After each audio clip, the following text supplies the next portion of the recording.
Ah, I'm back. This is the final team. I've gotten rid of being a sovereign for Mara. She's finally completely gotten rid of her lineage. She has fully let go. And she is now an uncaged lily. Nalsa's back to being a medic frontliner. I'm gonna fully invest into staff mastery for her. Mawa's unchanged. Teosura now has the Sovereign. That way she can be the one to do supporting instead. Since apparently, if Meteor's the best physical damage, then the best magic damage she can do is apparently Element Bomb. So I wanna see if that's true. Then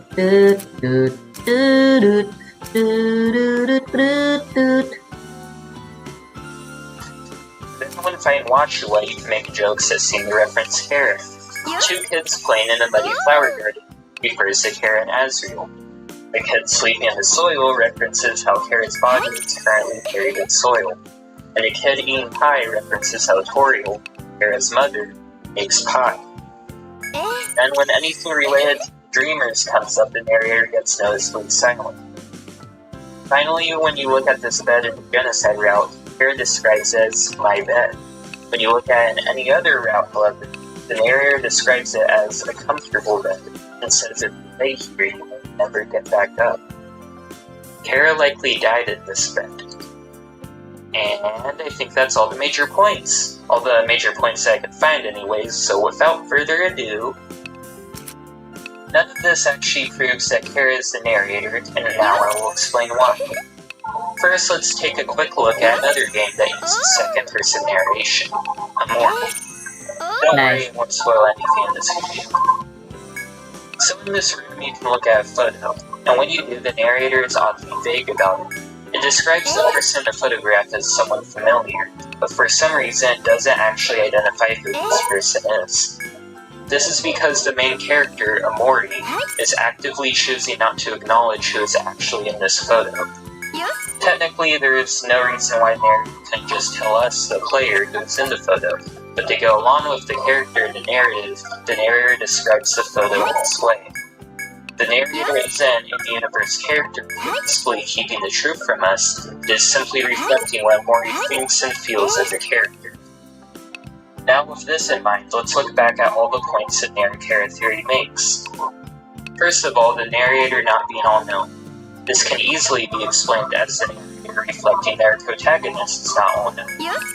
If the protagonist doesn't know something, then the narrator can reflect that through its own narration. Same explanation for the dog food then. If our character has become pessimistic, it just makes sense to change the narration to reflect that. Then with Washua, there is so many ways you can interpret this. First of all, this could literally just be foreshadowing. The entire narrative of Undertale revolves around Kara and Azriel, so sneaking some hints towards in the narration isn't much of a stretch. In fact, the game also does something similar in Toriel's house.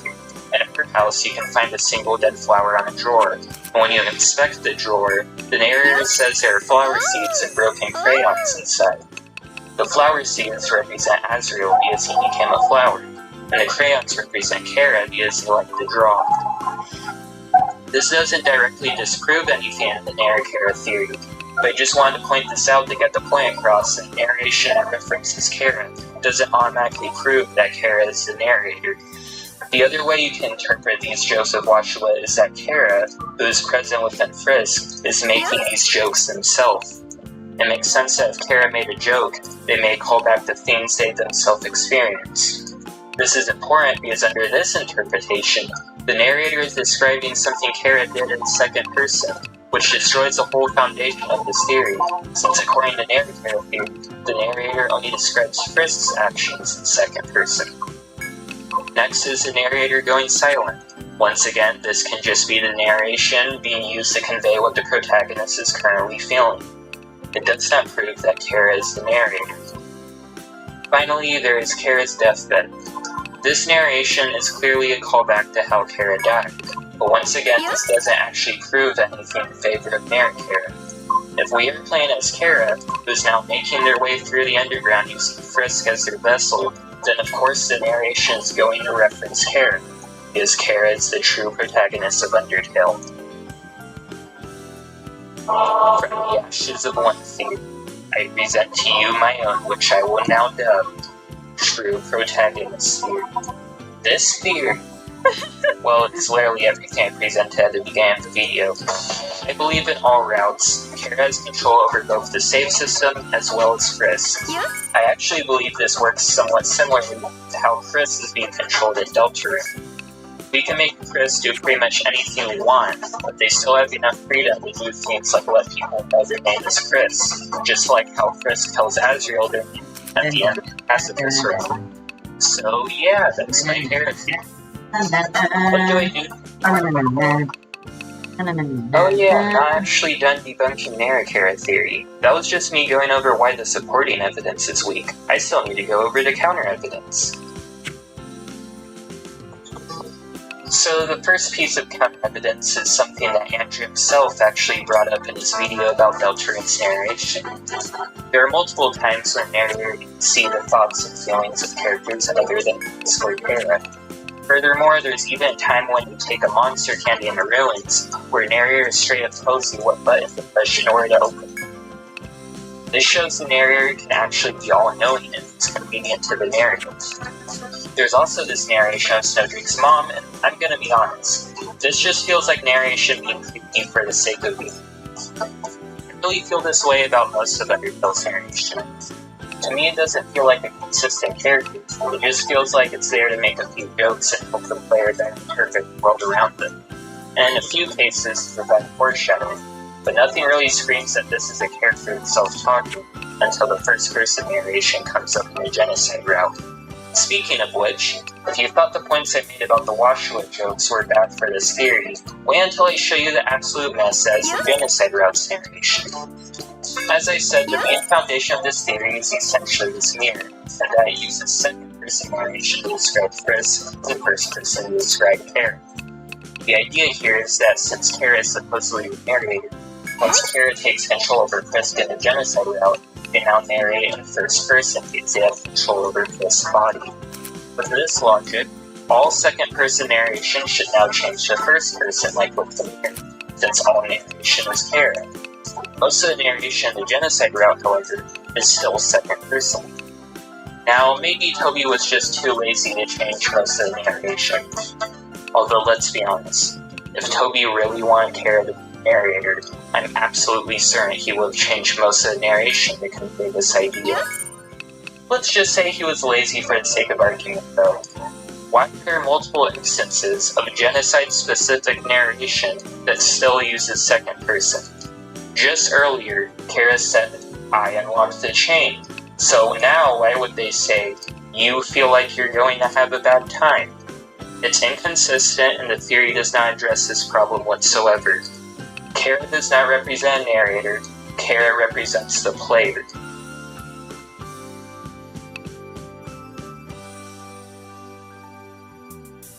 Well, that was a lot. Now I'd like to take one last moment to level with you. Kara is a very popular theory, and to a certain extent that popularity has annoyed me. Not in the sense that I'm mad that my own theories aren't as popular, but because sometimes I feel like I see this theory pop up wherever I go, and it annoys me because personally, I just think it's wrong. However, while it's true that its popularity is part of the reason it annoys me, I think there's another, more personal reason why it bothers me. I first played Undertale when I was in middle school, and back then, I myself believed in Kara. Why does this debunk actually come with an entire villain origin story attached?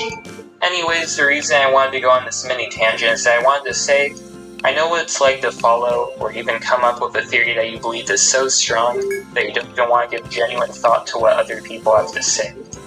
I myself was like that for quite a while with Kara. In fact, back then, I remember looking at the second-person narration in Genocide Route and just thinking, Whatever, the mirror basically proves it. Now, however, I look back on that version of me and wonder, what the hell was I thinking? Now, you're still allowed to come to your own conclusions. I'm not trying to say everyone who disagrees with me is wrong and too immature to admit it, but I just wanted to say that I think for me, realizing Narikara wasn't nearly as strong of a theory as I thought it was taught me another way to look at art as a whole. Rather than just looking at the cold hard evidence, something equally important when analyzing a narrative or a character is to look at what the artist is trying to get across. Look at all the aspects of the character and genuinely ask yourself, what are they trying to do with this character? What are they trying to say? What is it that Toby Fox wants us to see when we look at Kara? What is the point? I think when we look at Kara, we are meant to see ourselves, because despite everything, it's still we. 覚えましたわ。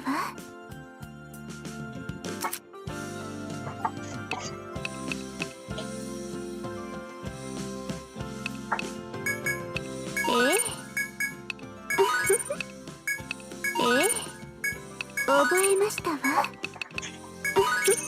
まあ。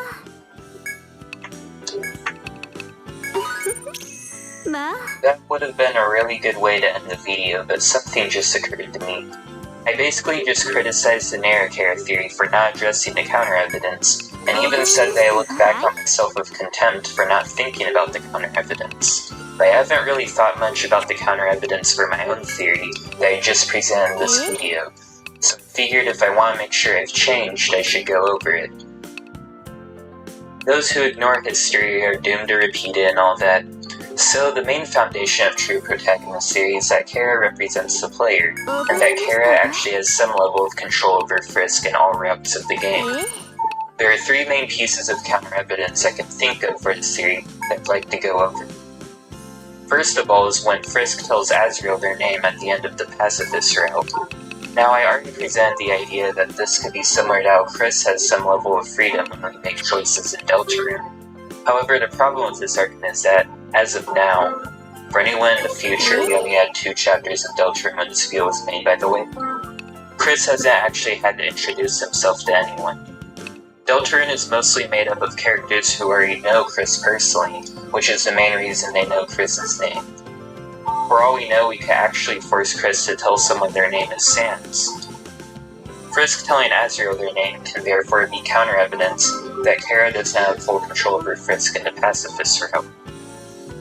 However, I think there's another plausible way you can look at this scene. Let's look back at the dog food bag. The narration here tells us that the protagonist can change depending on what path they're on.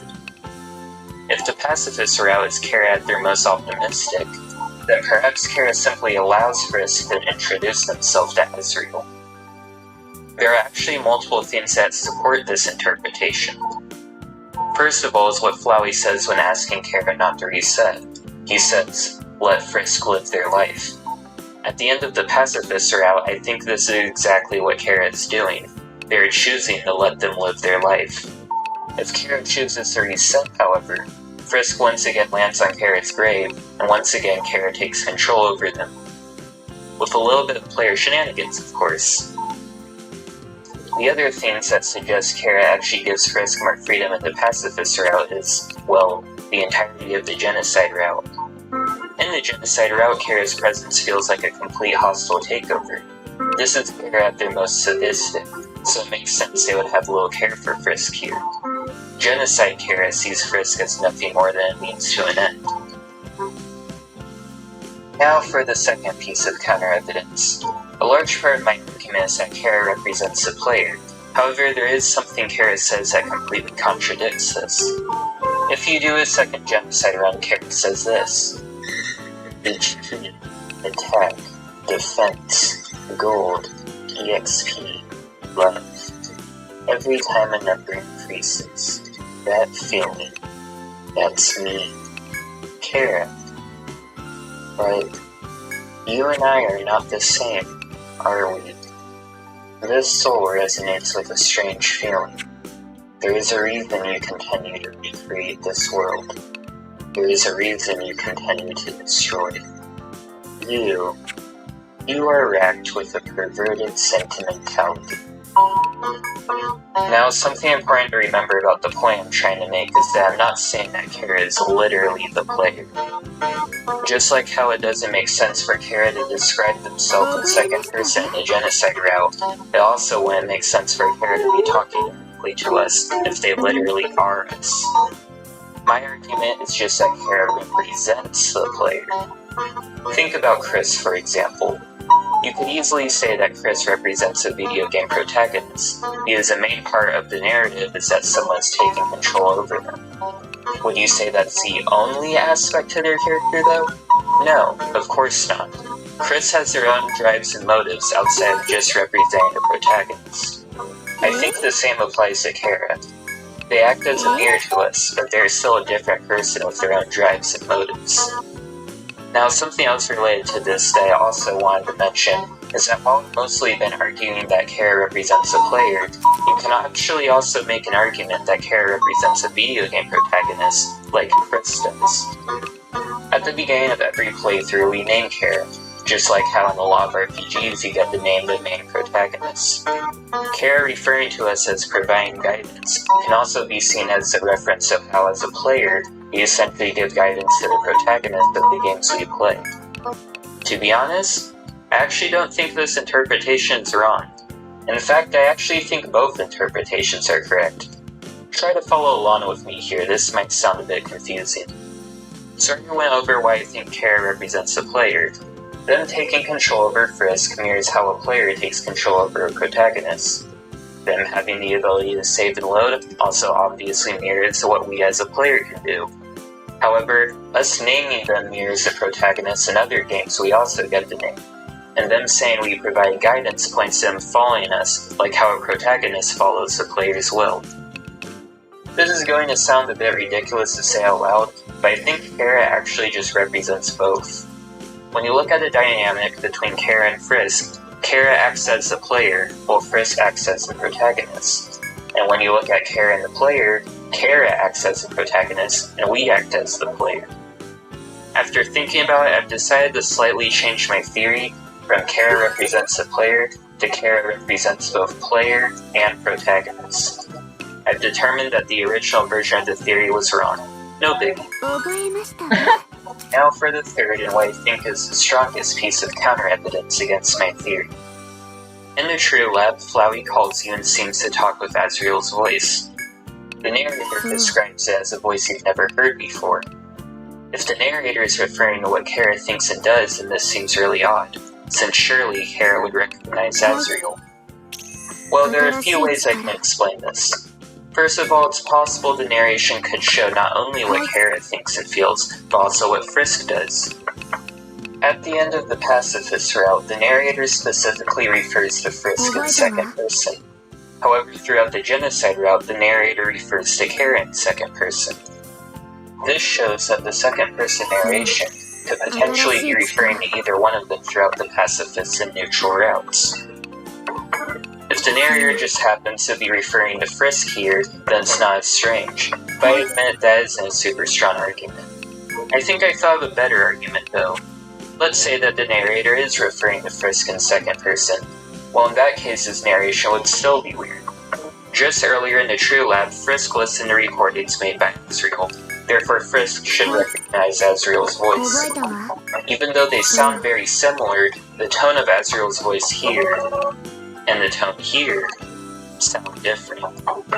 If this difference is enough that Frisk, who just heard the voice in recordings, doesn't recognize it, then I think it also makes sense that Kara wouldn't recognize it. And that's all the counter-evidence I could think of for a true protagonist theme. There might be more counter-evidence that I haven't thought of, but I'm sure it can't be worse than, well, all this. Yeah. You either die serving the Kara Defense Squad, or live long enough to debunk Nera Kara.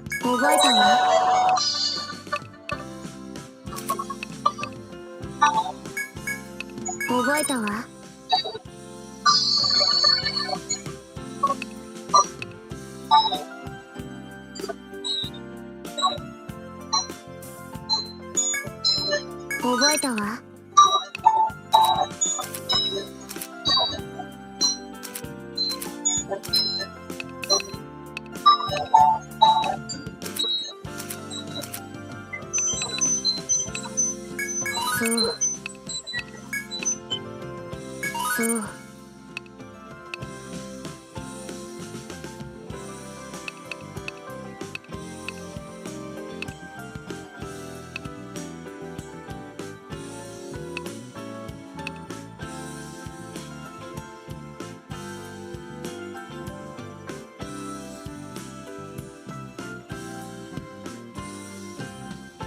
I think royal lineage I can just not go for.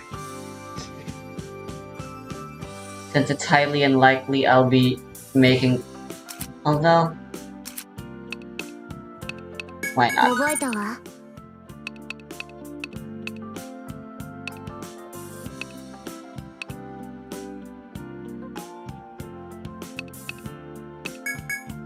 覚えたわ悪くないわそう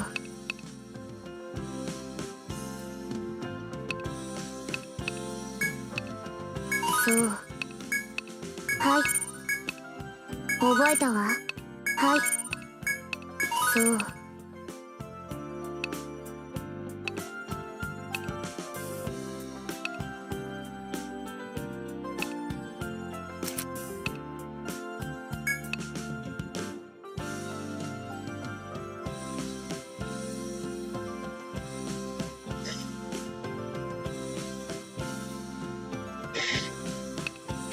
Ah.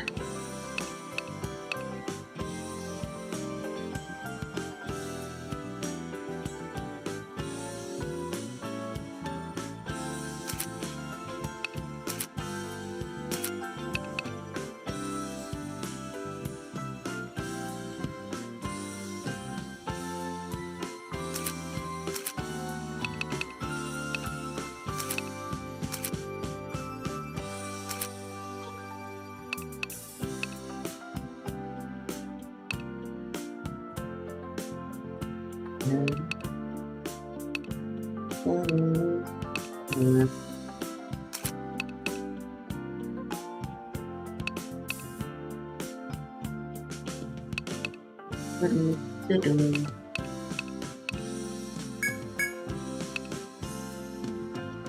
はい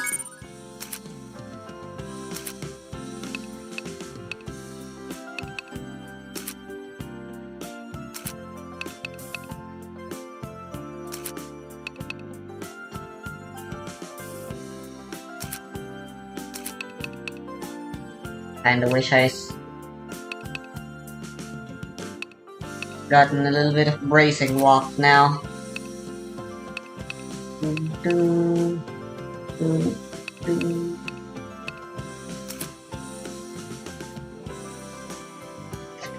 Oh well, this is still fine. はいはい。朝までお休みだね。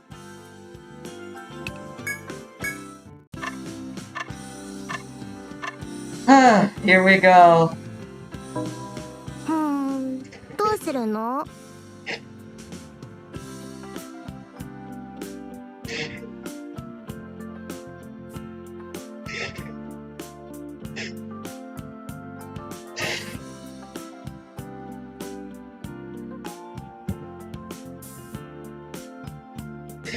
This pile of garbage was scathingly reviewed by Alan D. Gitzlick at the National Center for Science Education.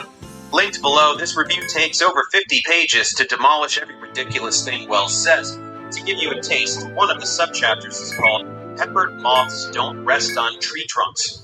Of course, he is trying to refute the very obvious example of evolution by natural selection involving peppered moths changing color over time due to the survival advantage of better blending in with trees, simply by claiming that moths don't even rest on tree trunks. Notably, population geneticist Michael Majerus blew this argument out of the water in his own original book on the subject, where he found that 35% of moths did indeed rest on tree trunks, and his posthumously published restudy of the issue continues to confirm them. So, with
9 different taxa with known phylogenetic relationships. They also propagated these bacteriophages in the presence of a mutagen, which was done to increase the mutation rate, resulting in greater genetic differences between the 9 taxa. Regarding the data used to infer the phylogeny, it made use of endonucleases. These are enzymes that recognize specific sequences of DNA called restriction sites. When these are present, the endonuclease leaves the DNA within nearby restriction sites. The presence of restriction can be determined using gel electrophoresis, described in the biology series. Samples of DNA which were cut by endonucleases are forced by gel using an electrical charge. Smaller fragments of DNA are able to move faster than larger fragments. So based on the number and positions of DNA bands observed in gel, presence and absence of restriction sites can be inferred. As to why this is relevant, remember that restriction sites have a specific DNA sequence. Restriction sites can contain loss, mutations, so the presence and absence of these restrictions can be used to infer the genetic histories. And that's exactly what we did. Next, they used 5 different methods of phylogenetic inference to infer the phylogeny of 9 taxa based on the restriction site data. All 5 methods were able to accurately predict the phylogeny. 9 taxa may seem like a small number, but for just 9 taxa, there are 135,135 possible trees. Guessing the correct tree by chance is extremely unlikely, yet they did it 5 times with different methods. This is precisely the type of empiricism that creationists refuse to even acknowledge, because they have no ability to account for these results, and no ability to substantiate their baseless beliefs in this kind of a rigorously quantifiable way. That's because it's the difference between science and religion. To get more specific, what Wells means by inconsistencies is that not every gene is going to return the same phylogeny. This is extremely well known in biology, and the reasoning for it is very simple. For one thing, separate populations, sometimes even those of different species, can interbreed and share genes. This is called introgression. Imagine a population of polar bears. One day, a polar bear breeds with a brown bear, and some alleles from the brown bear parent end up in the offspring. From there, some of those brown bear alleles eventually reach fixation in the polar bear population. In other words, the alleles spread through the population until every polar bear has them. Now, if a geneticist comes along and sequences the genome from some random polar bear individual, the geneticist will find that the vast majority of their alleles will be of polar bear descent, but not all of them. Logically, then, we can infer that those foreign alleles were introduced to the population via introgression from another population. So there is nothing inconsistent here at all. Introgression among eukaryotic organisms tends to really only happen for populations within a species or closely related species, so this is much less of a discrepancy than Wells is trying to make it out. As for prokaryotic organisms, horizontal gene transfer among distantly related lineages is much more common, allowing genetic exchange outside of the context of reproduction, and thus something that one might call an inconsistency with phylogeny. But again, this is a completely natural and well-documented process. While HGT can sometimes make prokaryotic phylogenies more difficult to resolve, prokaryotes still exhibit a nested hierarchical distribution, just like eukaryotes. This isn't so much of a problem for evolution as it is simply nuancing the process that creationists like Wells either don't understand or lie about to deceive the public. In this particular instance, it is most likely the latter, because Wells resorts to speaking complete gibberish. He says that the molecules don't fit each other and don't fit the anatomies. This is literally meaningless. The genetic data that all mammals are more closely related to each other than they are to any other organisms is incontrovertible.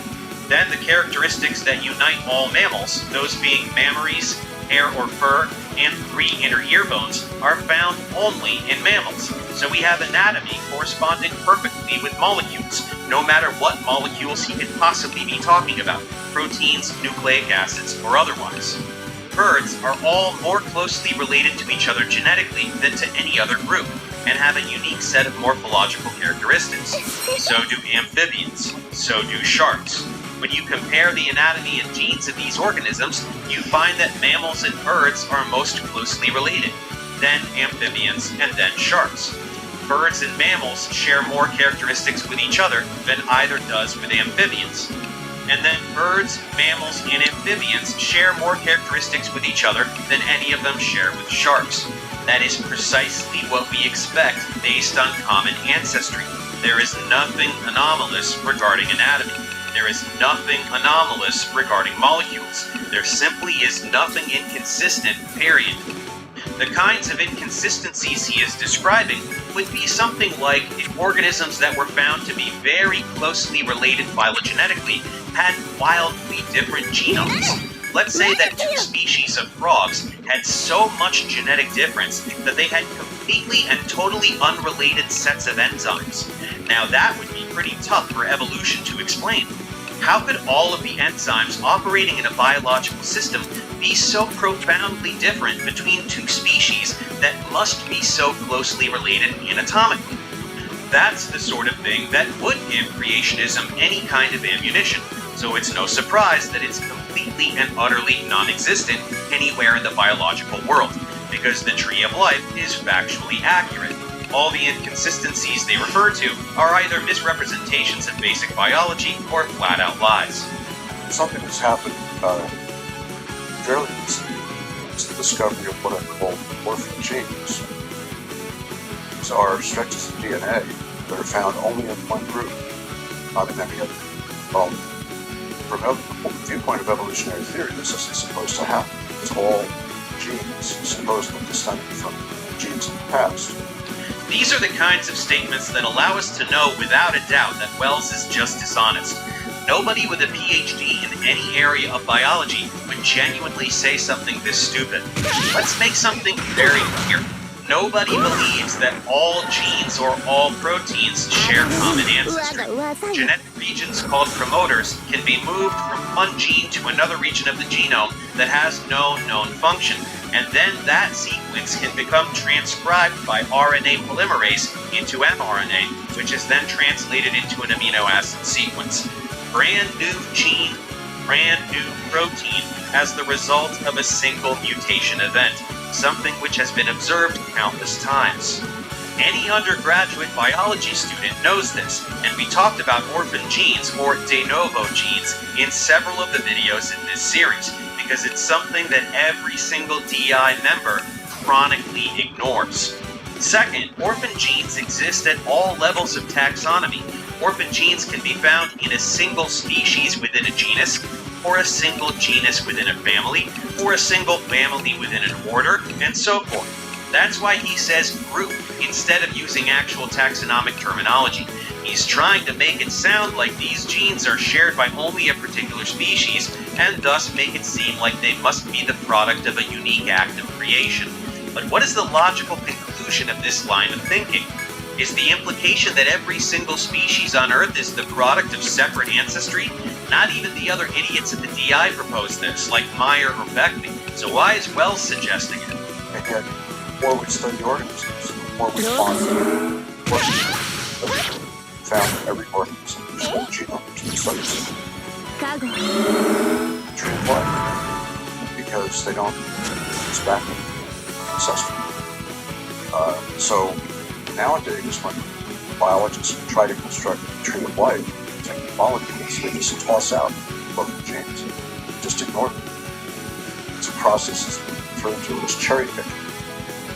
Pick certain data on a key, throw out the rest. And that's what's going on. Again, he is just blatantly lying. Nobody throws out anything or cherry picks anything. Orphan genes are specifically fantastic evidence of common ancestry.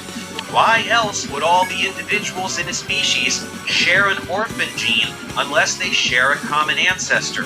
Why else would all the species in a genus share an orphan gene unless they share a common ancestor? Why else would all the genera in a family share an orphan gene unless they share a common ancestor? And so on. An orphan gene is the result of a singular mutation event, which can then be spread to offspring from that point forward. You unique genetic markers like orphan genes are immensely strong evidence for common ancestry, because the alternative is that all the members of a clade just so happen to share a diagnostic characteristic with no explanation. Just to show how big of a lie Wells is telling here, type orphan gene phylogeny into Google Scholar and get thousands of citations placing orphan genes into phylogenetic context. Just think about it. How can one even determine which genes are orphan genes if you don't place them in a phylogenetic context? You have to compare the genomes of different species if you want to know which genes they share and which ones they don't. This is well understood on the genetic level and the phylogenetic level. Wells just pretends it isn't because he wants to believe that all living organisms were uniquely created by his imaginary deity, so he has to poke holes in any science that make his belief system totally incompatible with reality. Now let's move on to the next video. Jonathan Wells, Human Evolution, Darwinism, Fossils, Science Uprising, Expert Interviews. Well, science can mean testing hypotheses like comparing evidence. It's a search for the truth.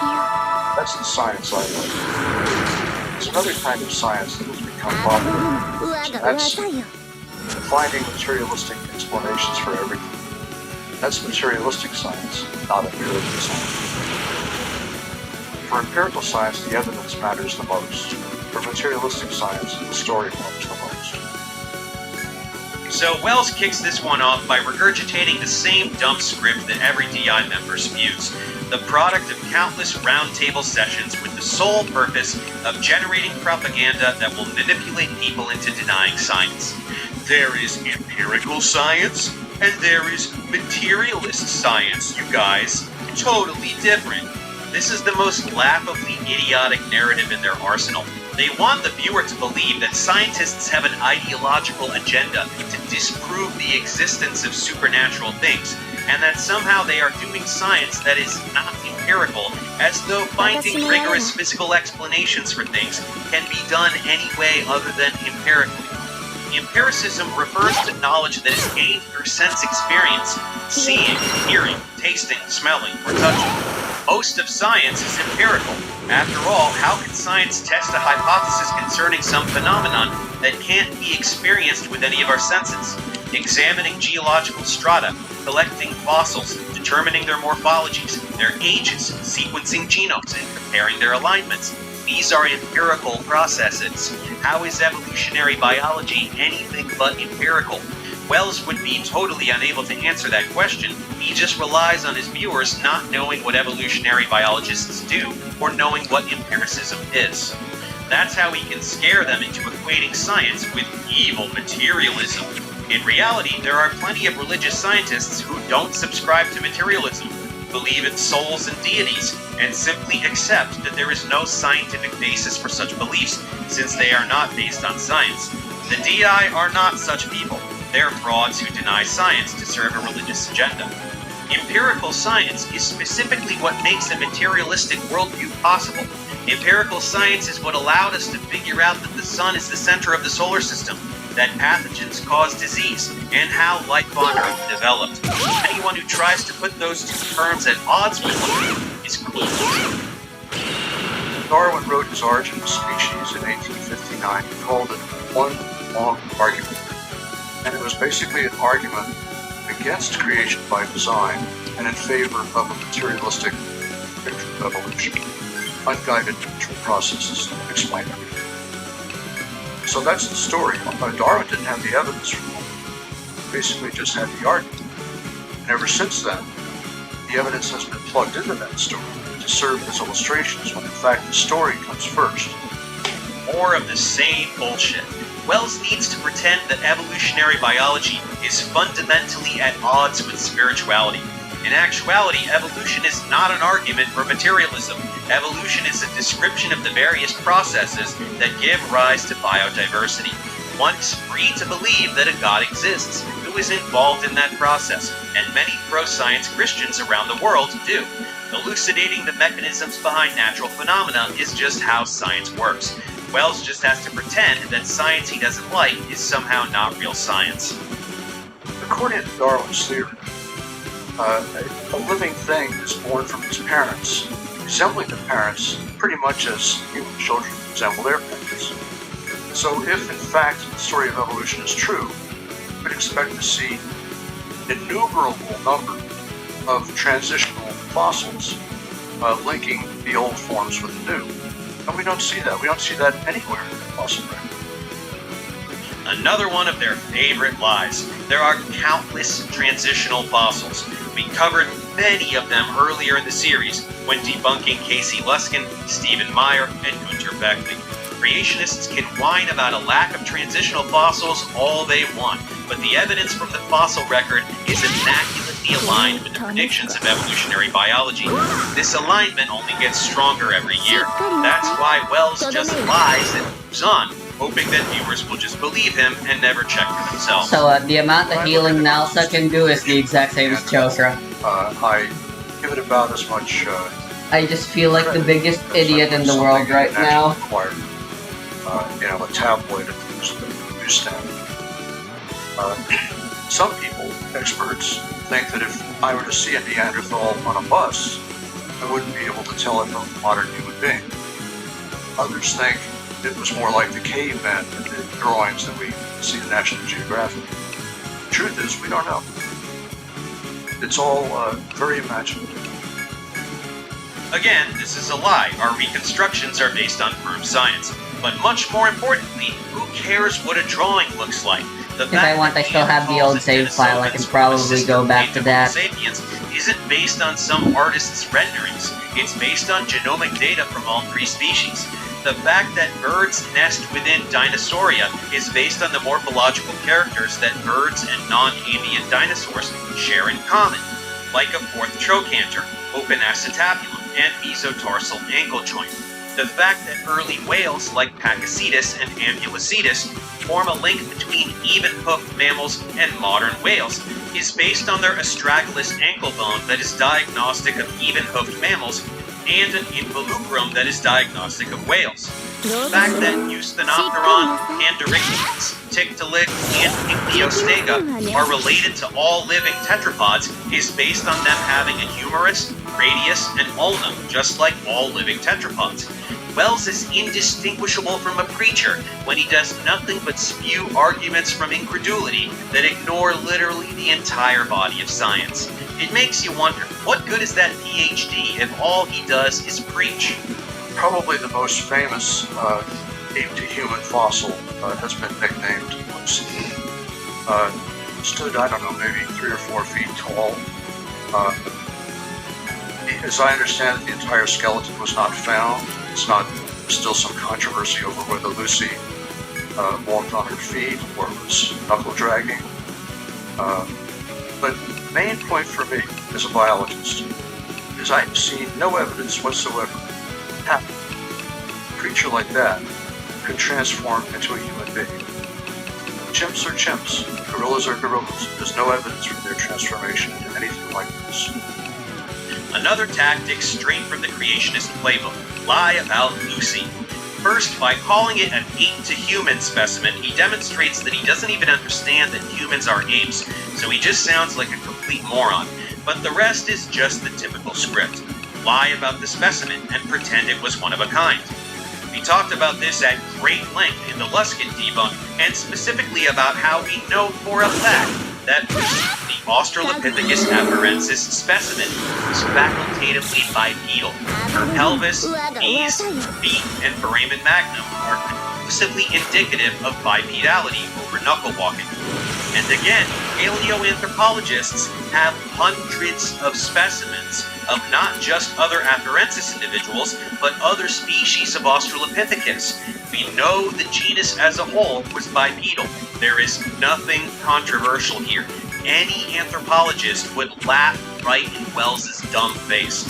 And when he says he doesn't know how Lucy could have evolved into us, what the hell is he talking about? We have exactly the same bones in the same places in our bodies that Lucy does. The only difference is proportion. Our face is less prognathic, our brain case is larger, our pelvis is more bowl-shaped. Chimps are chimps. Yeah, and Lucy wasn't a chimp. The plethora of intermediate species that link humans to the common ancestor of humans and other extant apes display a slow gradient of characteristics to get to humans. You have to be a moron not to see it. Every year or two, we see some headline about the latest fossil find of a missing link between apes and humans.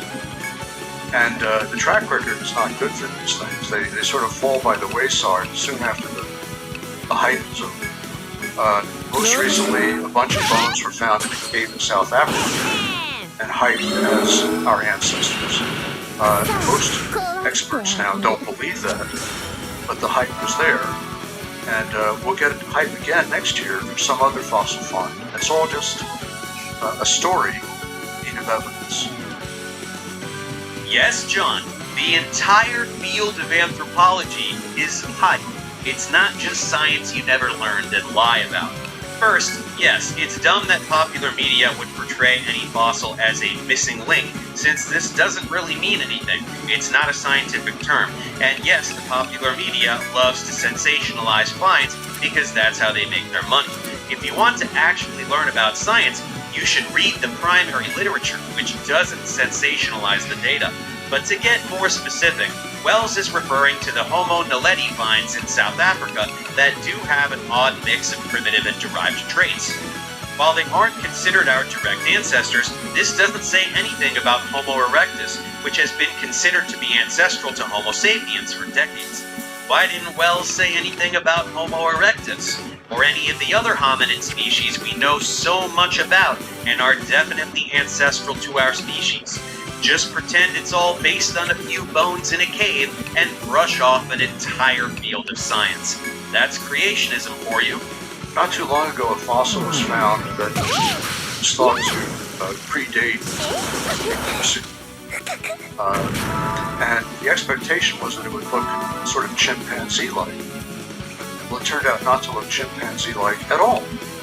And so the initial hype put it out there as, the ancestor of us all. But when the actual evidence came in and was analyzed carefully, it turned out not to be true. So there's a strong bias here to put the fossils in pre-existing slots in the story, as though they looked like they belonged, when in fact it often turns out that they don't. It's impossible to tell what Wells is referring to here, as he's just completely talking out of his ass. The Lucy specimen is 3.2 million years old, and Australopiths have been found as far back as 4.5 million years ago, while the first Homo specimens don't appear until 2.5 million years ago. Let's be charitable and assume he means that a more derived species of Australopithecus was found predating Lucy, which also is fine. Indeed, Australopithecus garhi is more derived than Afarensis, and some garhi specimens predate Lucy. Evolution isn't a linear process, it branches. The fact that an older species overlaps in time with some later species is no more an argument against evolution than the fact that your grandparents or parents overlap in time with you. Wells is relying on a basic misunderstanding of evolution to push his lies. And it gets a little tiresome hearing him repeat this idiotic lie that an entire field of science is just a story, when he is literally just telling false stories without actually referencing any scientific literature. A serious critique of science refers to actual science. He's just sitting in a chair and lying to the camera. It's profoundly transparent. Anyway, let's move on to one last video. Jonathan Wells, author of Zombie Science. Fossil finds only confuse human origins. I published Icons of Evolution in 2000. What I called Ultimate Icon was a drawing of a white creature gradually morphing more and more like animals into a modern. This is perhaps the most powerful icon. Touches us most directly, since it's about how it's basically a magical drawing illustrating a materialistic story, morphed by a modern form, unguided evolution, without any design. Funny how a guy with credentials in cell biology never shuts up about anthropology, huh? Anyway, this time he's acting like he's the one who figured out the march of progress isn't a precisely accurate representation of evolutionary biology, which is pathetic. The picture was in a book published in 1965 and was illustrated by artist Rudolf Zauber. The picture demonstrates a direct line of descent from one species to another. We've known for a long time that this isn't how evolution actually works. This idea is more in line with orthogenesis, a now defunct idea of evolution that visualizes the process as goal-oriented. In reality, evolution is blind. Natural selection has no goal and only acts on stochastic variations. In short, this is just a drawing. Pretends the drawing represents the totality of scientific knowledge because his viewers have zero knowledge and will believe him. Probably the funniest example is the fossil discoveries. It's item, which was reported in 2009, accompanied by a lot of money. It's usually it's called One of the World about the phone. A 2-hour documentary was released before scientific literature. So the hype was guaranteed every time. Then here, they had discovered皆さんお受けくださいよ More lies. Ida is a specimen of Darwinius bacilli from the Messel pit in Germany, dating to 47 million years ago. While she was hyped up by the media, which is irrelevant, she is definitely not just a lemur. Originally, Ida was thought to be a primitive member of Papylorini, a clade encompassing tarsiers, New and Old World monkeys, and apes. But she was then moved to the next closest branch, Strepsirini. Evolution predicts that lineages become more similar to each other the further you go back in time, and this is no exception. So it's not surprising in the slightest that the researchers thought Ida was a primitive member of one clade when she was then found to be a primitive member of the sister clade. Ida is a primitive Strepsirrhine, the clade encompassing lemurs, lorises, and bush babies, or gallicos. Ida herself is primitive with respect to all these animals, so she is no more just a lemur than she is just a bush baby. Ida is transitional between extant strepsirrhines and earlier primates. Wells is just lying, as usual. the other fossils that have put are perhaps not so hyped up, not so discredited. The case, it seems that every discovery complicates the story much more, as in fact evolutionary biologists predicted in the 1980s. So instead of with a nice clean line from light creature, chimpanzee light creature, to a modern case discovery, it's nice. 安らぎを So it's still What? 技にしませんこと should look like I did. it's evolution. I actually stopped paying attention to the HP a long time ago. Video with Wells is just I was just focused on doing nothing but trying to win.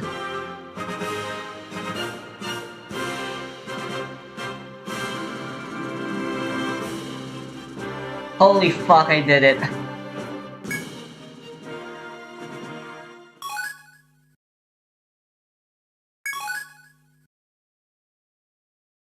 I need to make sure I'm recording.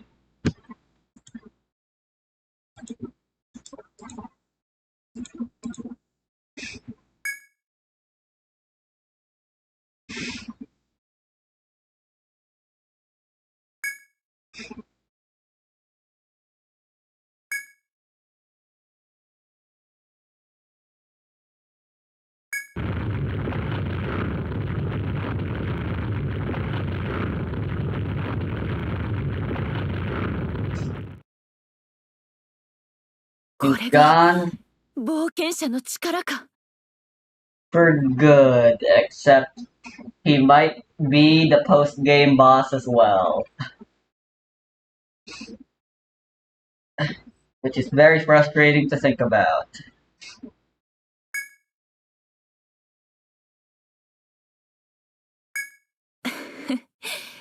思えば初めから終わりまでいつも助けてもらってきたな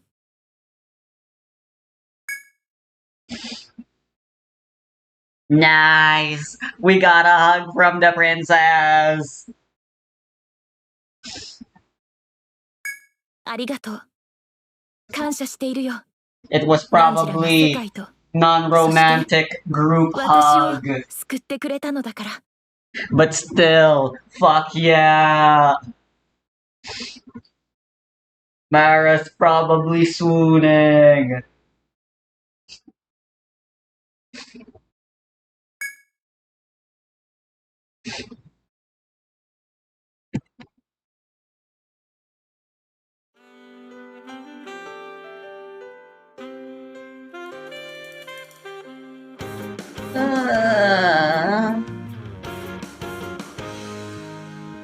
Huh?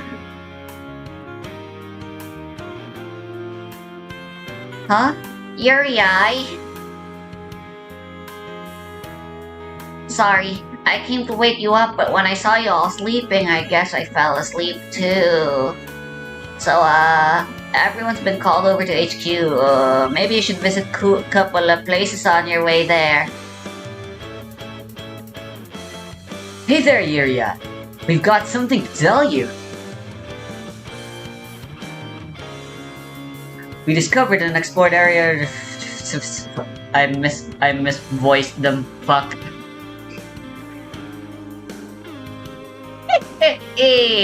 Oh, it's you. Thanks to all those rumors about you, adventurers are flocking to my shop. Business is so good, I can't stop laughing. I've been waiting for you. I'm not sure what's going on exactly, but from the sound of it, you must have done something amazing. We need to celebrate to commemorate this wondrous day. All the drinks will be on you! Yuri, you're amazing. I'm honored to have fought by your side. You contributed nothing. Me too, me too. It's all thanks to you that I could become the tough adventurer I am now. It's because you've started eating right. You've grown in a lot of ways, and in a lot of places. Hey, yo! Rob, don't say that. That is inappropriate.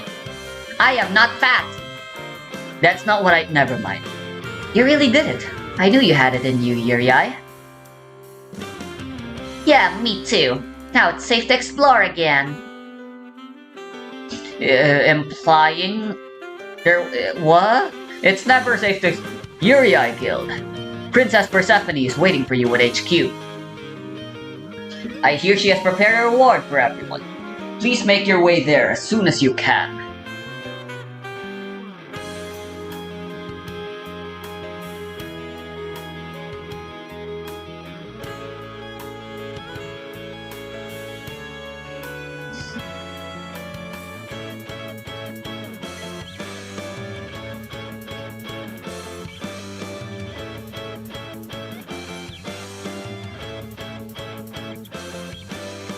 Yuri, you've saved the world again, and our future as well. In doing so, you've taught the seafarers the value of helping others. I swear to you, we will never forget it. Likewise, Eugenia will never forget the heroics you displayed in defeating Jormungandr. You have freed us from the sins of ancient Lemuria. Yuri, allow me to express my thanks to you once again. In light of your deeds, this day will henceforth be known as Yuri Day in Majidia. Hell yeah, April 15th! Now let us all go to town and celebrate! Today's the day our heroes saved the world.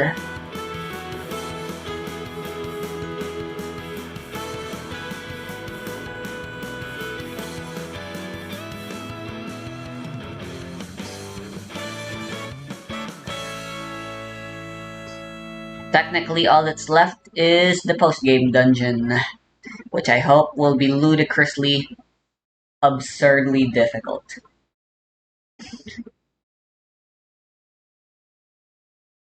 Obviously, the series is far from over.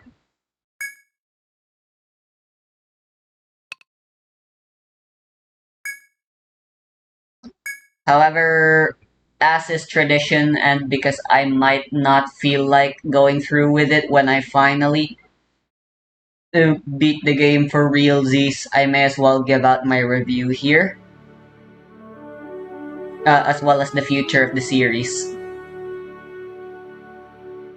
So I'm probably gonna be replaying through Etrian Odyssey on my own. I'll get the Citra emulator on my phone and I'll be playing on my off times in school whenever I can. That probably will take a while though, and I'll still have to beat through Etrian Odyssey 2. I still haven't beaten that game and I still want to play that game.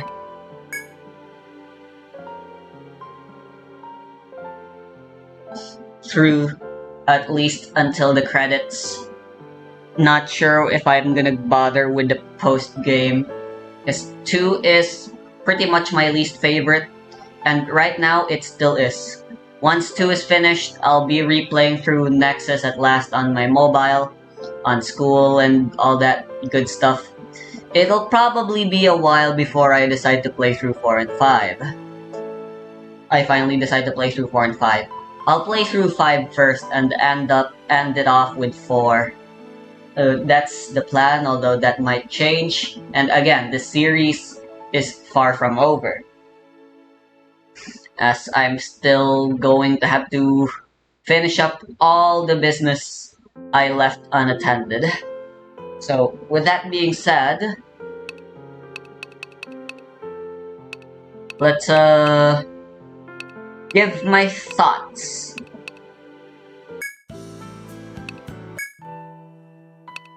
What do I think of this game?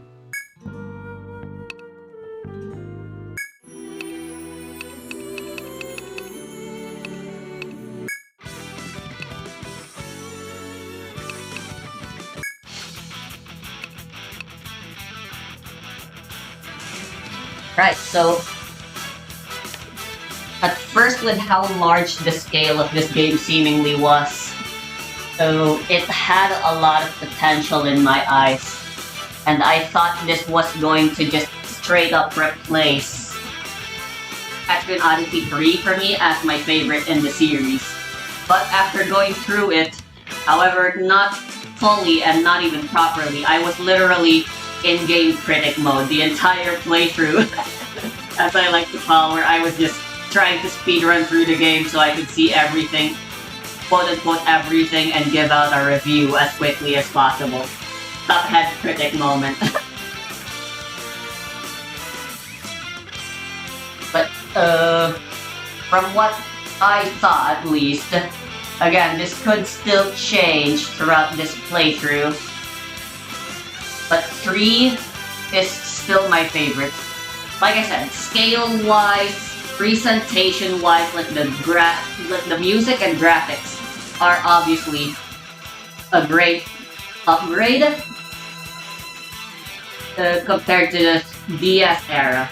The 3DS era Etrian Odyssey games, 4, 5, and Nexus, all look fantastic, in my opinion. Look and sound fantastic. And gameplay-wise, at first I didn't like the idea of splitting the skill tree into sections based on level. And the fact that subclasses come out so late in this game is also not something I'm very fond of. But after giving it some thought, I like the progression of the 3DS era games. Of course, I still want subclasses to come earlier, but what can you do, I suppose? But ultimately, it is still a far better implementation of the skill tree. The skill tree in the DS era games, I think it got a lot better with the introduction of subclasses and all of the systematic changes 3 did as a whole.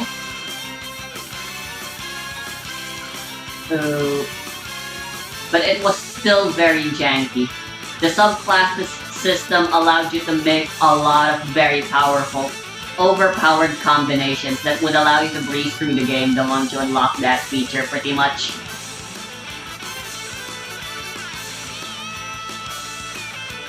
But in this game, the stuff you get is a lot more gradual. You're given a lot more incentive to play through the game and build your characters quote-unquote properly by pardoning sections.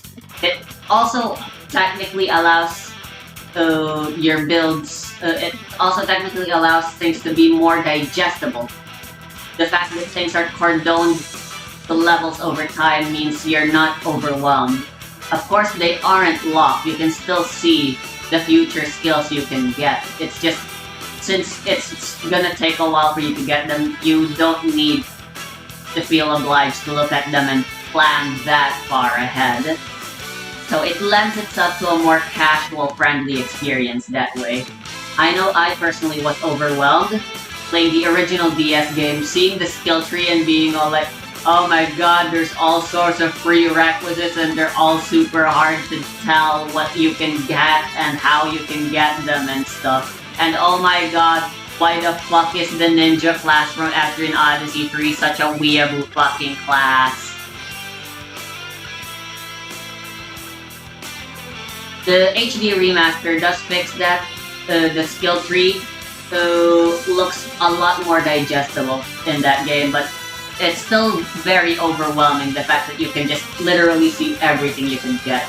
And the fact that you could theoretically get anything you want as soon as you meet the prerequisites. You can get like really overpowered skills by like level 5, like beheading, you can get at like level 9. You're barely through the first floor.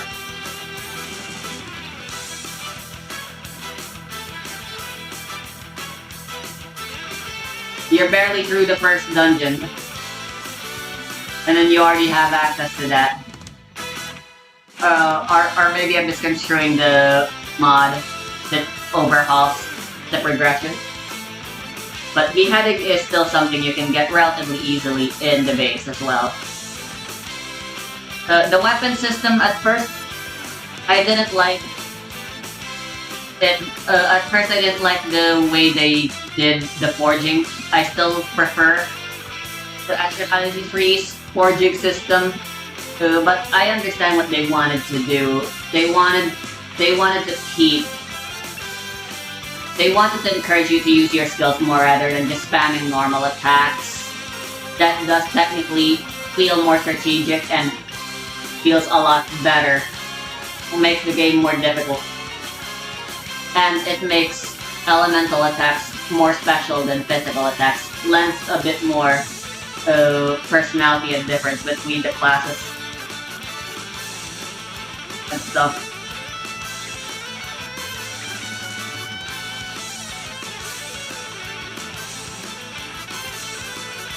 But yeah, the combat and exploration though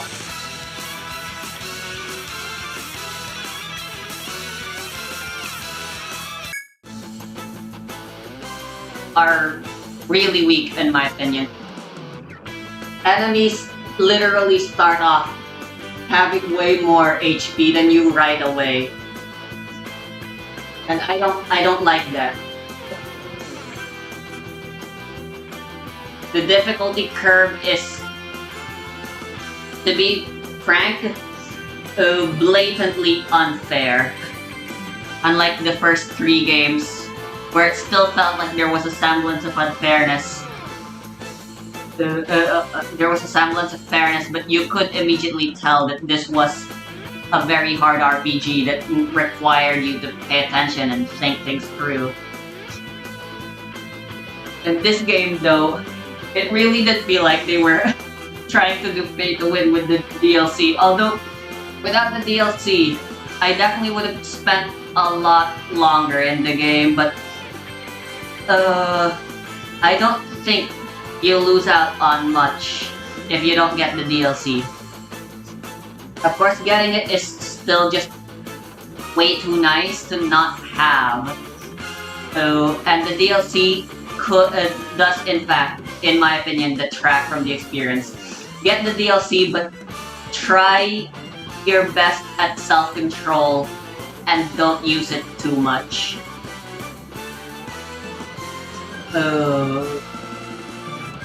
But that's about all I have to say for the combat system. It works well, I just don't like the direction they went with it. It's literally nothing more than a preference thing, basically, for me. And then, lastly, the most important thing,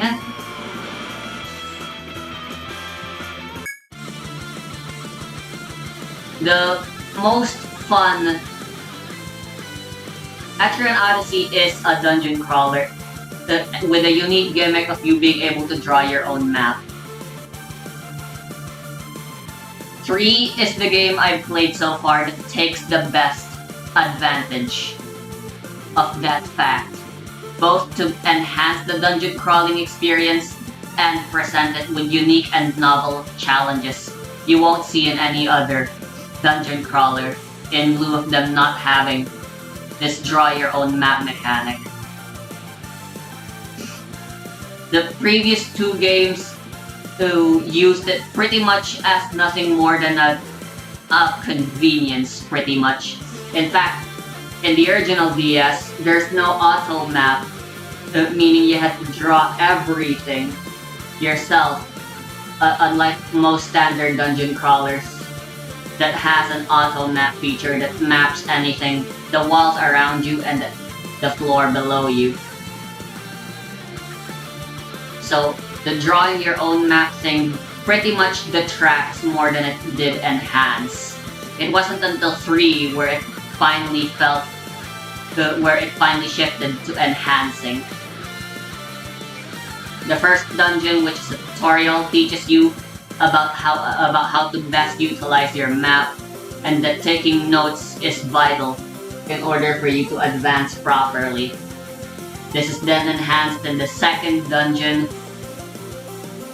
which is a completely different looking place. Oh, and let's not forget the sea charting, which is literally just mapping. Basically, not Nexus dungeons are just large and winding. There's no gimmicks that make it feel special and force you to draw things. The most fun dungeon I had was the Giant's Ruins. So I'm assuming the rest of the mini dungeons are going to be that brutal and challenging and fun to navigate as well. Because the base dungeons really aren't fun. They just really aren't. They're very boring to explore through. Just hallways.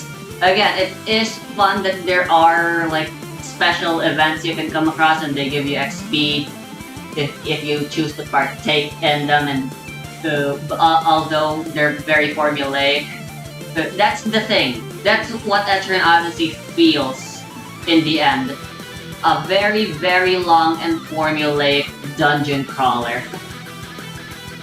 Albeit still feeling very Etrian Odyssey-like in nature.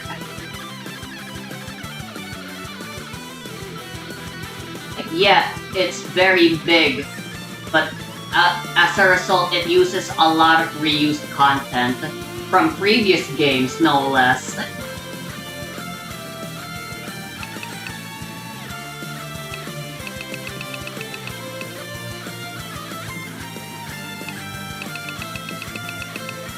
Like overall, so I'd still say that yeah, this is still a very good dungeon crawler. It's still very good in the Etrian Odyssey. Since I haven't played 4 or 5 yet, my current ranking goes to 3 at the top. This game is as a pretty close second, honestly. In the end, despite all the flack I'm giving it. 1 is below, and then the worst game in my opinion is 2. Right, well, I'm still gonna make this a 2-hour long video. Before we do before we try out and see what New Game Plus has for us, let's load the game and see what the bonus post-game dungeon has for us.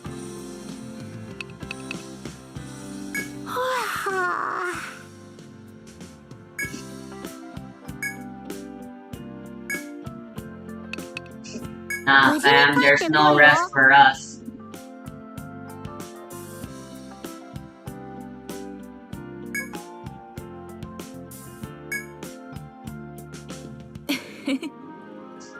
Finally, everything is as it should be once again.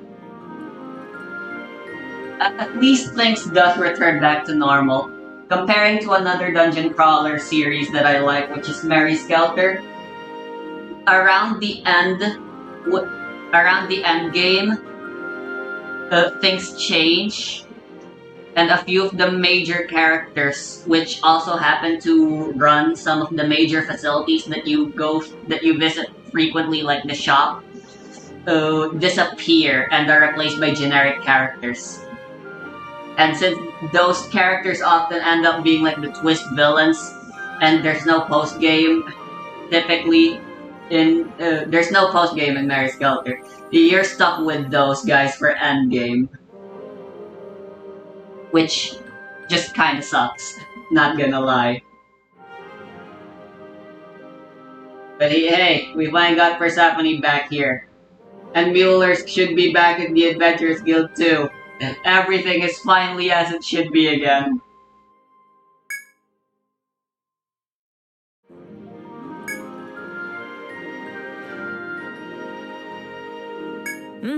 待っていたぞ。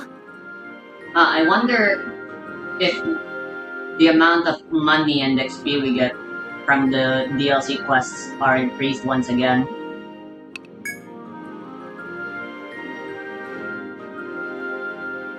We'll see. Don't really care about the XP gains, or just get it over with.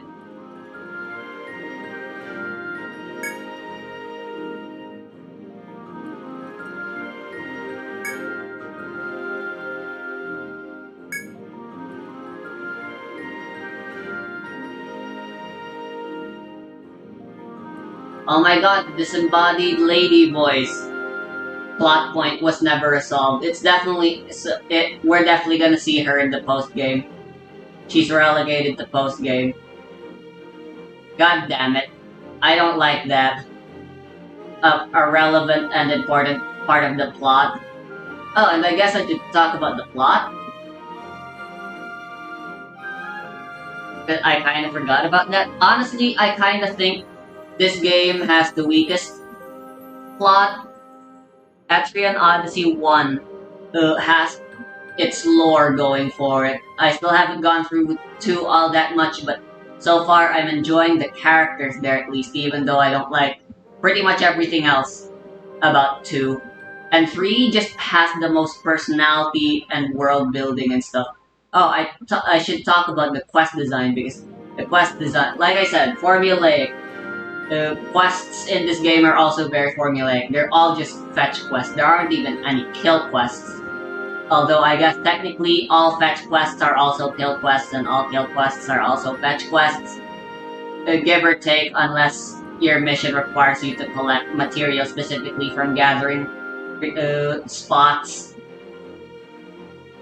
But like, yeah, 3 had way more. Like, I remember my 2 favorite quests are the ones, is the one from the first dungeon where you gotta get a bee nest, and then another one where you gotta solve a puzzle in the second to last dungeon regarding statues. That was super fun and creative and clever. I liked those. Where were those in this game? Where was all the charming, unique quests that gave variety in the gameplay? Because, yeah, if I had to say one thing, that's the thing missing the most from this game. It's just really long, It's just a really long game of you doing the same thing from beginning until the end, with very little in terms of variety. 受け取ってくれ。 Whoa.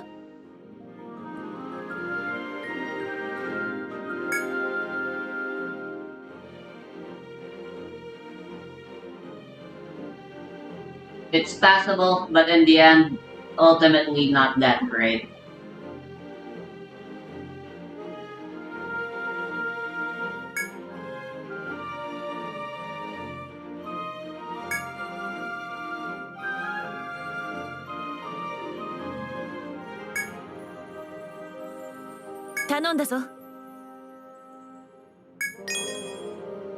Nice. 750,000. That is paltry. 登録か。ふう。登録か。見事だ。登録か。見事だ。 Got to register blot, lol.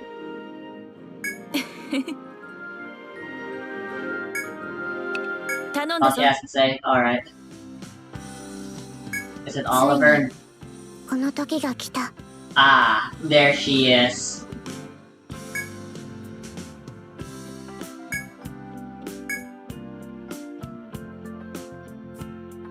Yuri Guild. You may be the ones who can bring this to an end. またね。 Come to the lowest floor of the Yggdrasil labyrinth. There's still those spots on the shrines. They should be important. Ooh, a whole bunch of new areas have opened up.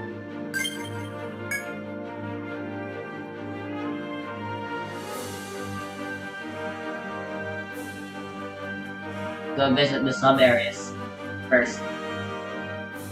Kinda wanna see what they're all about. Surrey Woods. Oh, it's Brigida! Hello! Long time no see indeed.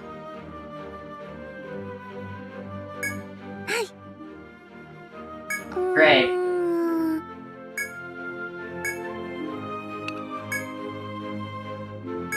ありがとうございます。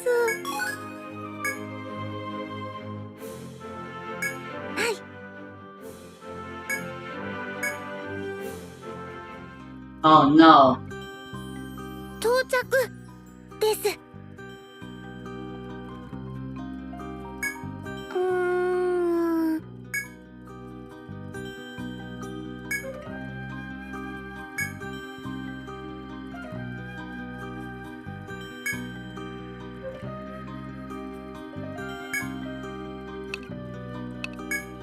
Might hate this place. わかりました。So it's literally just. です。 So this is also probably.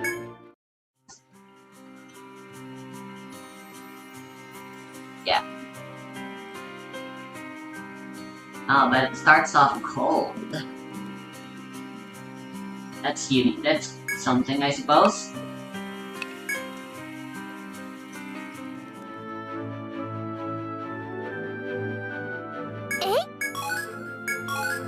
Ambrosia.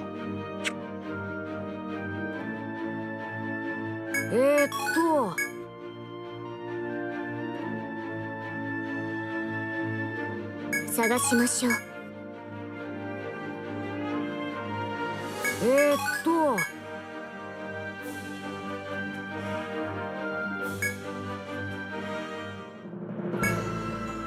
ああ。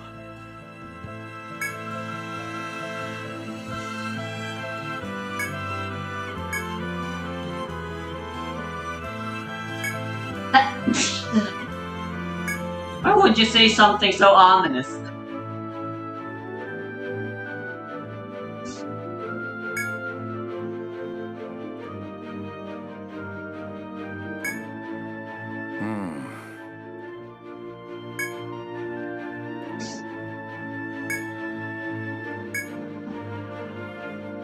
As usual, Enrica's nowhere.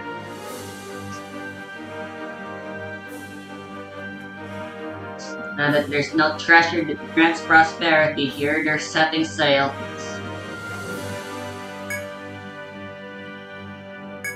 Right, it's called the Abyssal Shrine, but I doubt it'll look anything like the It's literally just the same shrine.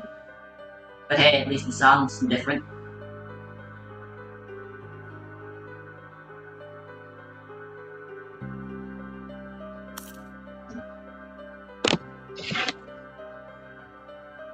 I hope there's a lot of brutal gimmicks that will require me to do a lot of drawing and stuff.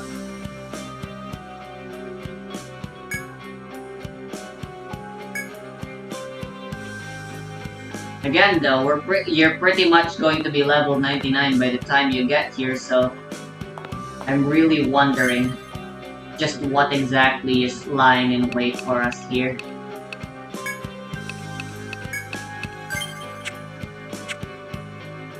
I'm probably gonna retire Nalsa into Pugilist again. Now that I know Teosur subclassing into a medic wasn't a bad idea in the end. Of course, that probably means Mara goes back to Sovereign instead of Highlander.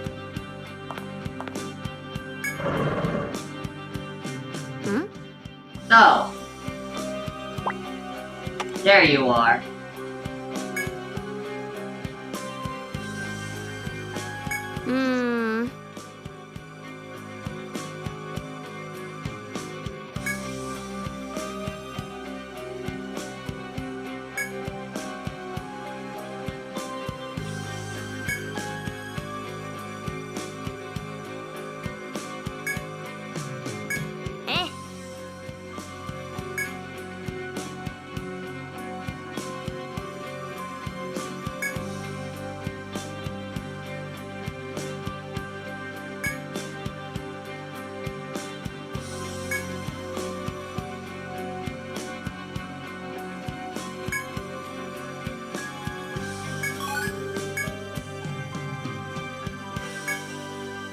Alright, Enrica's with us for the post-game dungeon.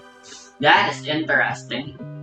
That means this entire dungeon is designed around us having natural TP recovery in hand.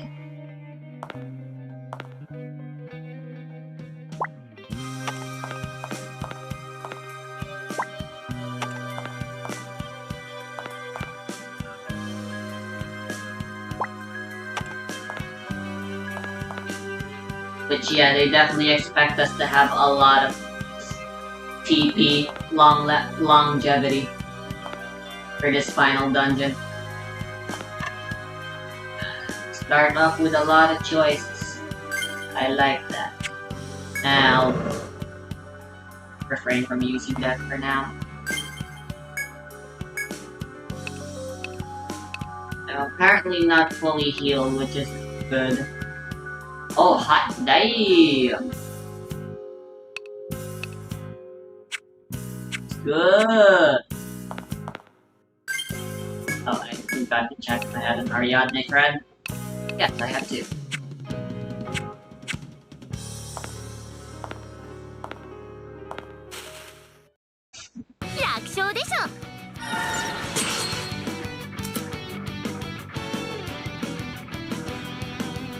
Doesn't sound menacing.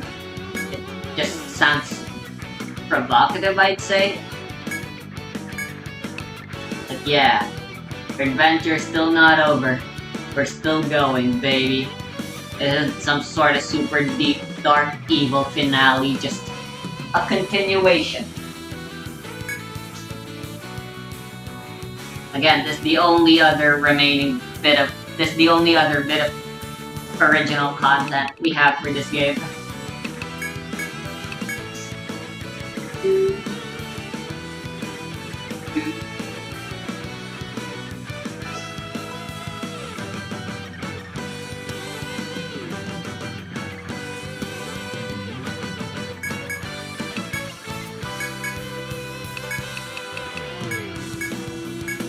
れを試すか。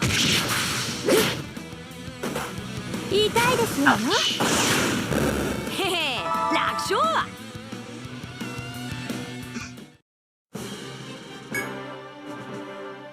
ったわ、紳士よ。 Unless you're only planned to be around level 80 or something.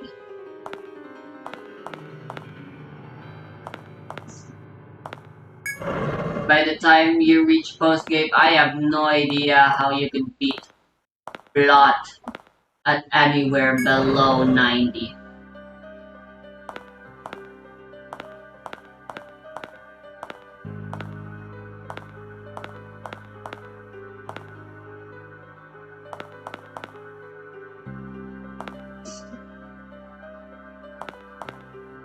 They're gonna take their chance and be cruel with their dungeon design.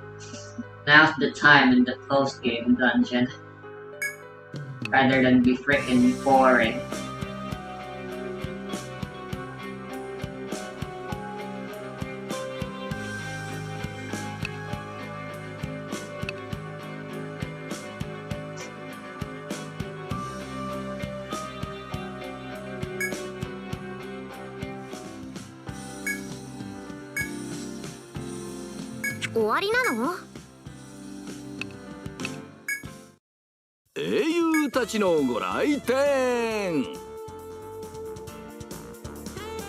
Ah, their requests.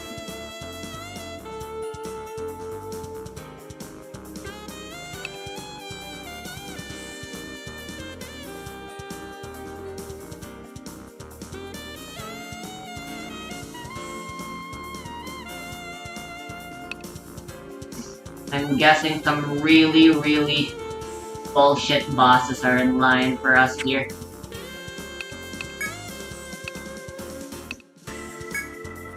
Or in store rather, but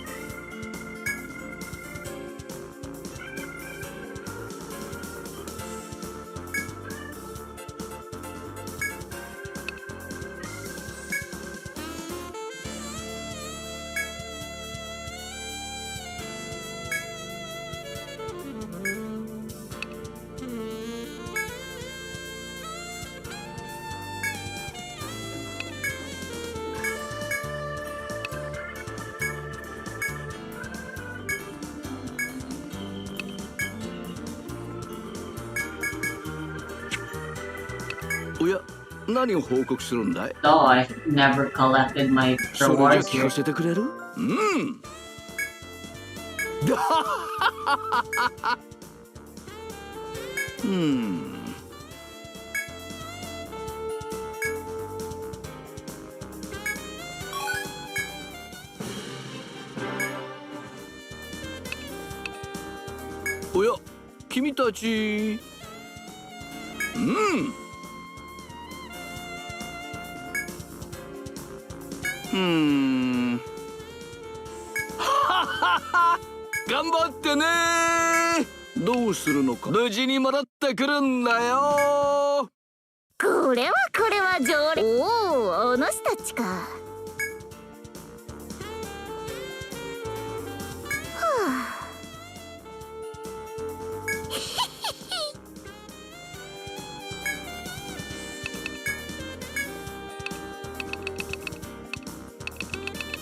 Hey, Nectar 2. 樹海へ挑むなら気をつけるんじゃな。 How about Amrita 2? いらっしゃい。 That'd be nice to have available for sale by now. さ。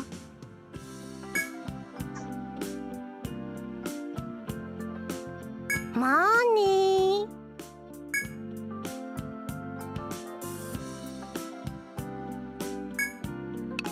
記帳するぞ。 I missed some dialogue.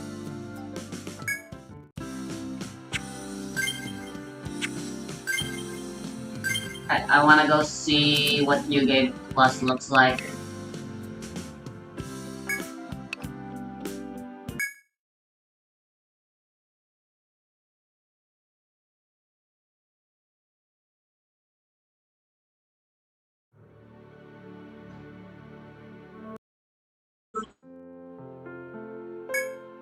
Like, I missed some dialogue, I wanna read them. いらっしゃい。はあ。決まった。無事に帰ってこいよ。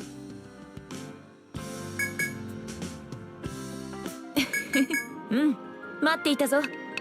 うん。うん。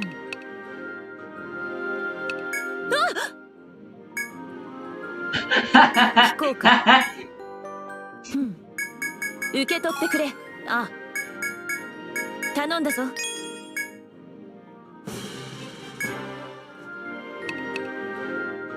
Damn, you're basically locked out of being able to get that XP for any other character other than the team you beat the game 頼ん with. だぞ。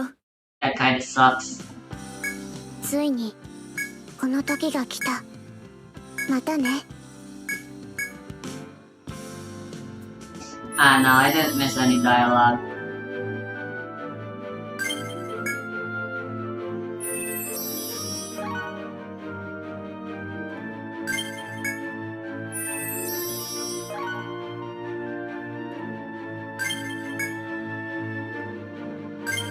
Alright.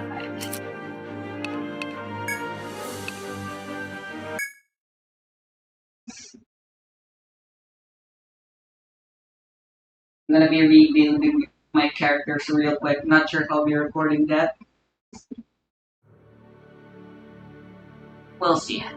I'll probably be spending less time per day playing this game.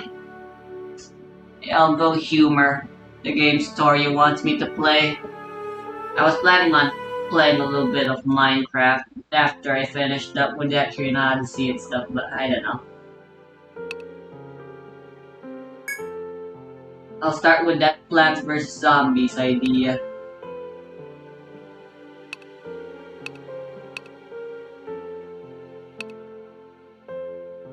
I still also never used the auto walk feature. I straight up don't know how to use it for one.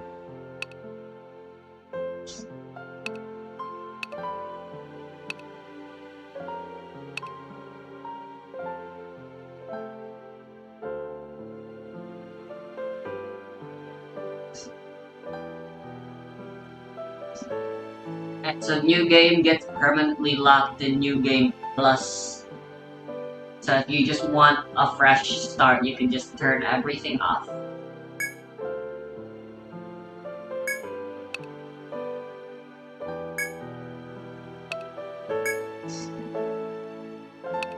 Right, we can beat the game. We can beat the game in hero difficulty this way.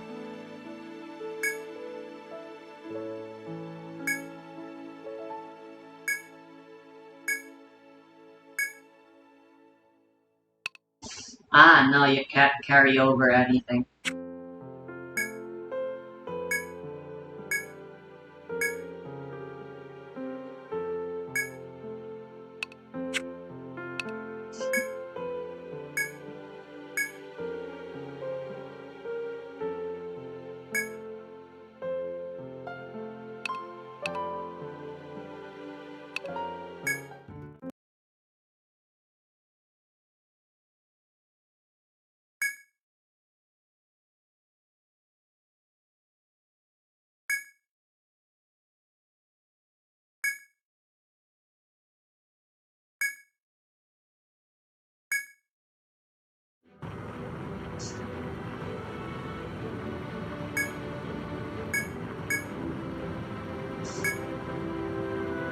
I wonder what's different in the starting dialogue.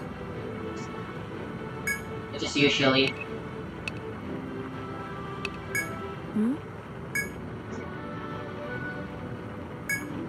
見たところ我が兵ではあるまい。何者か。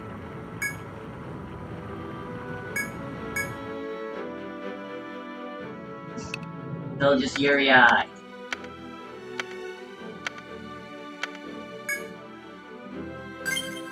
汝は我らが募った冒険者か。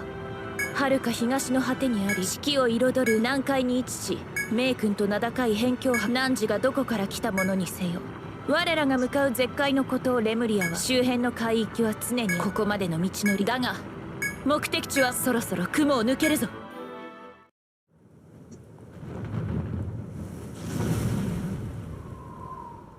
This start is a bit long and overblown.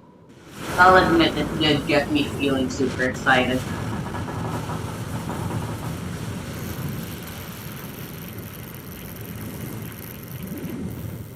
This is the only cutscene in the game. You don't see anything. You don't see 見たか。 something like that あれが世 again. 界樹だ。あの大樹が我らの目的となる地。姫 Would have been cool if we saw other ミュラー similar cutscenes 汝も広場へと向かう。集 and っ or てくれた冒 CG. 険者だそう。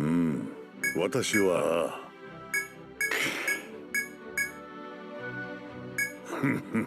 Alright, so there's literally nothing different. ではな。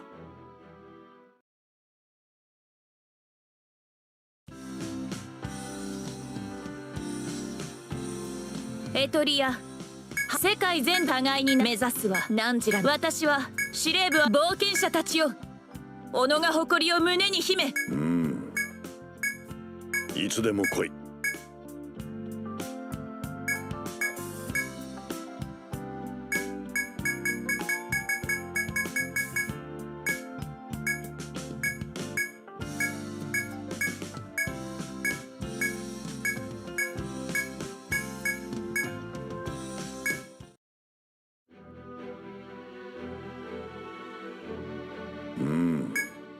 よく来たな。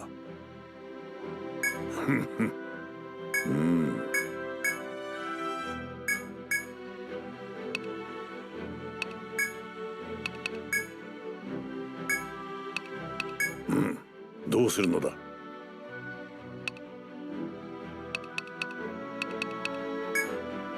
Huh, all my squats were erased. Why is that? Whatever. 他に何か？いや。そうだな。ああ。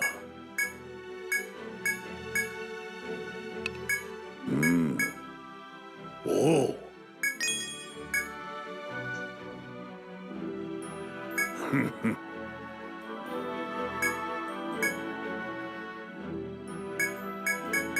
ではな。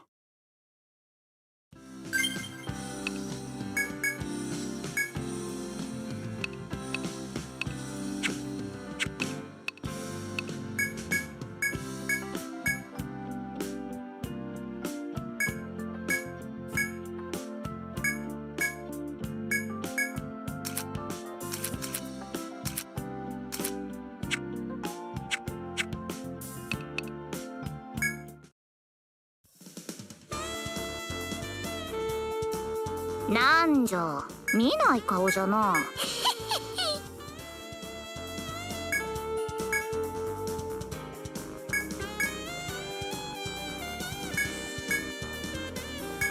New Game Plus is pretty boring. なんじゃお主たちか。Since there aren't even any alternate endings, it's literally kind of worthless. It was worthless in the first two games as well.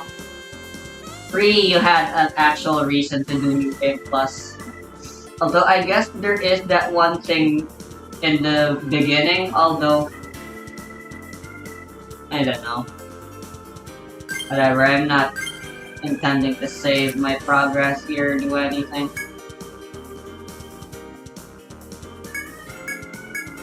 Let's just leave.